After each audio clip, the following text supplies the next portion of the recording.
Sector campesino en Colombia. Para darle inicio a nuestra guía, el primer interrogante que nos da es por qué el sector campesino es pertinente. El sector campesino es pertinente dado que a lo largo de nuestra historia se han visto algunos hechos en los cuales salen perjudicados los sectores más vulnerables de nuestro país. Uno de estos sectores es el sector campesino, en los cuales vemos que se ha sido arrebatado los derechos, ¿sí? El sector rural ha sido excluido del derecho a la tierra y por ende el derecho a la propiedad.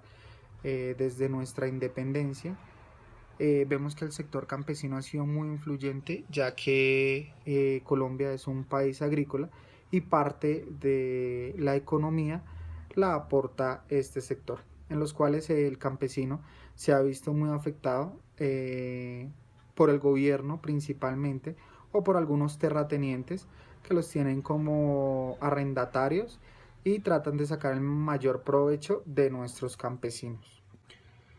En el segundo interrogante de nuestra guía dice que cómo relaciona el tema investigado con la participación política y la democracia en Colombia. En 1920 el sector campesino se organiza, hacen su primera organización para hacerle frente a los grandes monopolizadores de la tierra. Esta organización, ¿qué era lo que buscaba? Hacer valer sus derechos, que hubieran condiciones dignas de trabajo, que hubieran mejores garantías para los campesinos, que tuvieran acceso a sus tierras y por ende acceso también a la propiedad para ellos seguir trabajando estas tierras. De hecho, unos años más adelante, en 1929, nace la primera reforma agrícola. El periodo de tiempo que se delimitó para tener una mayor comprensión de la lucha del sector campesino se eligió en el entendido de que pues en esta época los campesinos realizaron unas manifestaciones y acciones bastante significativas y relevantes en pro de mejorar sus condiciones de trabajo y de vivienda.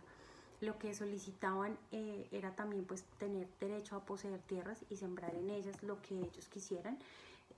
Un ejemplo de esto es que para el año 1925 los campesinos manifestaban que querían tener el derecho a sembrar café, que se consideraba por esta época que era un producto exclusivo de los propietarios y que no podía sembrarlo absolutamente nadie más.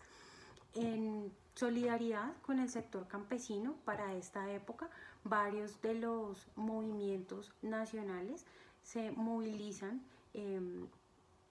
como lo fueron los sindicatos de obreros y las unidades de acción, pues buscando manifestarse pues para que fueran escuchados los de las personas que pertenecían al sector campesino.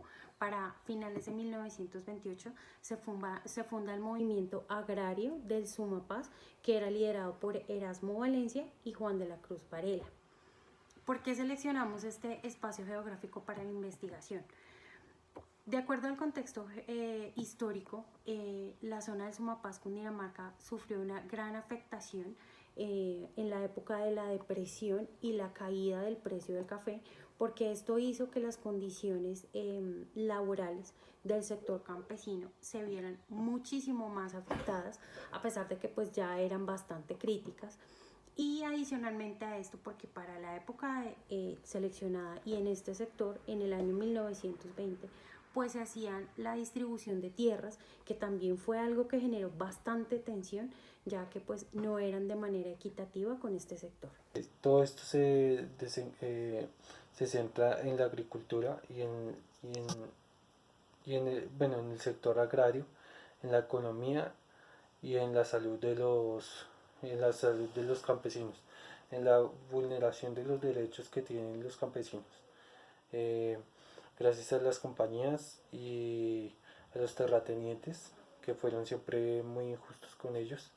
Eh, las extensas horas laborales de ellos eh, los tenían muy mal de salud y todo esto eh, eh, mal compensado, ya que su economía se basaba en gran parte de la agricultura.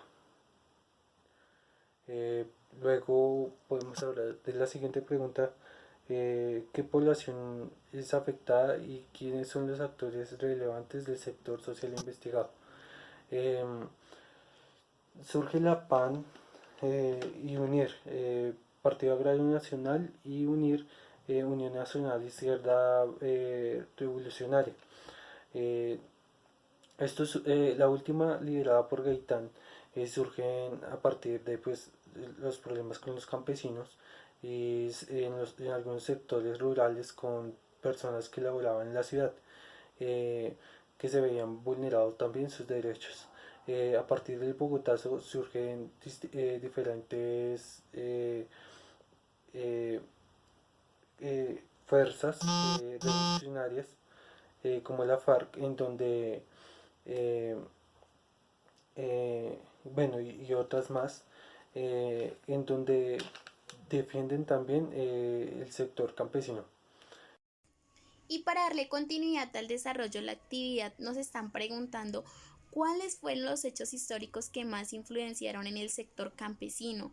Pues desde entonces fueron los peones, los cuales eran empleados que no contaban con recursos necesarios o con sus tierras, ya que tenían que ir a buscar a las diferentes haciendas como la del Líbano y de la Aurora a los diferentes arrendatarios para que los contrataran, y esto les ofrecían a cambio un salario, ya que los campesinos iban a las diferentes haciendas porque sabían que ellos contaban con una gran productividad como lo era el café y la caña de azúcar.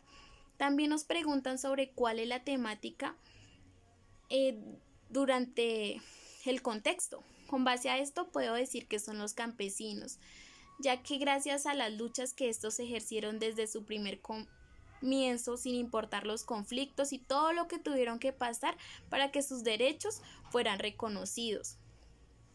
Estos campesinos lo único que buscaban era que sus derechos fueran reconocidos, y para ello la democracia influenció y tuvo un gran papel ahí importante para que los derechos de los campesinos sí fueran reconocidos o fueran tenidos en cuenta, ya que si lo relacionamos con el contexto actual, la política hoy en día se puede decir que sí los apoyó, ya que brindó gran apoyo a estos campesinos para que sus derechos fueran tenidos en cuenta. Y se puede decir que sí, porque hoy en día los campesinos son la principal fuente de ingreso que nosotros tenemos para tener una buena alimentación y una buena productividad de alimentos del campo. A continuación explicaré la temática campesino con el concepto de cultura política. Desde hace 1925 se presentaron huelgas y manifestaciones donde salió el sistema político. En ese momento los mismos campesinos crearon una fundación del movimiento agrario del Sumapaz con el fin de que sean reconocidos como campesinos y a su vez tener sus derechos y opiniones. Entre los años 80 y 90 se desarrolló la sociedad y la comunidad, donde se presentó el despojo de sus tierras, se presentaron los grupos armados, la corrupción y hubo una apertura económica en el expresidente Gaviria, donde realmente el afectado fue el campesino. Actualmente, debido a todo esto, ellos hicieron una resistencia y un diálogo con el fin de que llegara al desarrollo de sus tierras, participaciones políticas y apoyo agrícola. Explicaré cómo el sector social seleccionado aporta a la construcción de la democracia. Entonces, ¿qué tenemos claro? El campesino. El campesino nos ha dejado un legado muy claro, que es cultivar y producir alimentos para todos nosotros y para ellos mismos. Donde ellos es el apoyo a la economía, donde ellos generan empleo entre ellos y a miles de personas que están alrededor. Llegando a las organizaciones. De estas organizaciones ya podemos hablar de democracia. ¿Con qué podemos hablar más de democracia? Con el sentido de pertenencia que ellos hacen, que es de cultivar, de ser promotores de llevar todos esos cultivos a lo que somos nosotros, a nuestras casas. Finalmente, Colombia debe avanzar en el mejoramiento de la vida del campo, calidad de productos y fenómenos climáticos.